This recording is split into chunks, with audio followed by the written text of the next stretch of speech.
Hello everyone, আসসালামু আলাইকুম। আজকে আপনাদের সাথে কিছু কথা শেয়ার করব। কার কার জীবনের সাথে এই কথাগুলোর মিল আছে প্লিজ আমাকে কমেন্ট করে জানাবেন।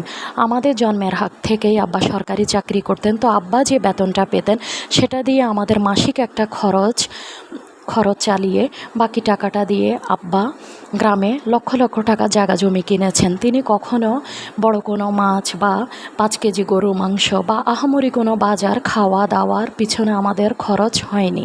তিনি এই টাকাটা সবসময় নিয়ে যেতেন গ্রামে জায়গা জমি কিনতে, কারণ আব্বা সবসময় একটা টেন্ডেন্সি ছিল তিনি গ্রামেই সব কিছু করবেন, যার কারণে তিনি ঢাকায় একটা ফ্ল্যাট বা জায়গা জমি কিনেনি। কিন্তু সেটার ভুক্তভোগী হচ্ছে আজকে আমার ভাই ব্যাংকে চাকরি করে।